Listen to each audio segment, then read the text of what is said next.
Magbukas tayo ng terminal window at pumunta tayo ng simulation workspace. So buksan natin itong ROS launch turtlebot3_gazebo to turtlebot3.launch. So press enter.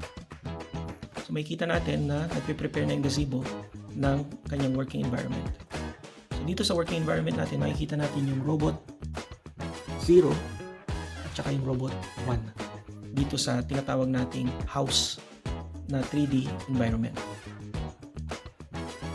Pag nabuksan na natin yung 3D simulation environment natin sa gazebo, ay pwede na tayong magbukas naman ng ating navigation.launch file.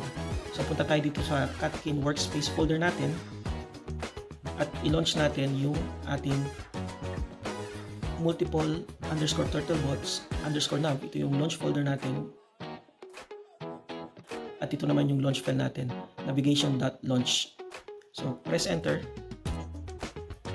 So magbubukas na yung ating RVs automatically. So sa ating gazebo, para makapag 2D nav goal tayo ng separately ng robot, kung robot 1 o robot 0, ang kailangan lang natin gawin is to set up itong 2D nav goal topic. So currently, itong TB30 ang ating nakaset para sa 2D nav goal. So ito yung ating turtlebot3 0. So makikita nyo na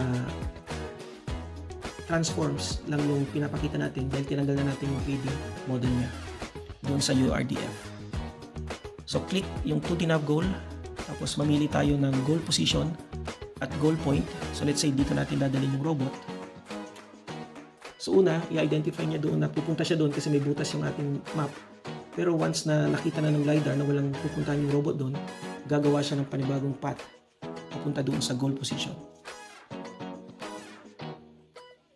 So makikita nyo rin yung particles niya na nagiging unified habang nagna-navigate. Ibig sabihin nun, gumaganda na o nakikilala na ng robot yung kanyang working environment.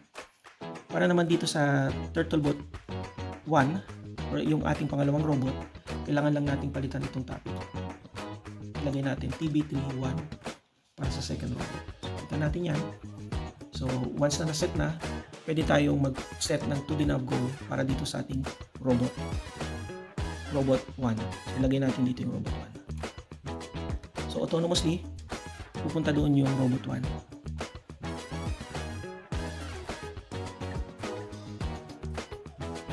So medyo magkakalculate siya ng konti dahil nga mayroong lamesa doon na nakalagay na nasisense ng ating LiDAR.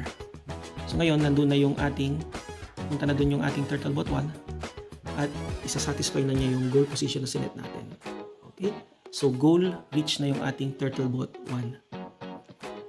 So once na nandun na, nakita na nung robot yung paligid, pupunta na doon yung ating robot 1 sa ating inassign na goal position. So let's say maglagay naman tayo ng obstacle sa dadaanan ng ating robot 1.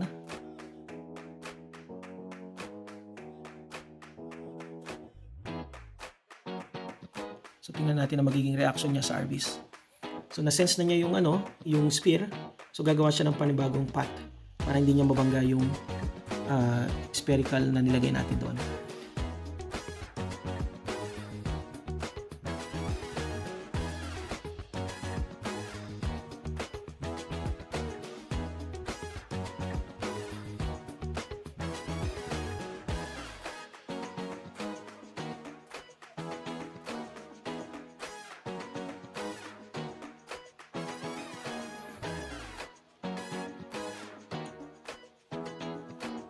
So ngayon, na-reach na ng robot 2 yung kanyang goal point at ang kanyang robot pose. So dito sa ating window, makikita natin na successfully goal reach yung ating robot 2.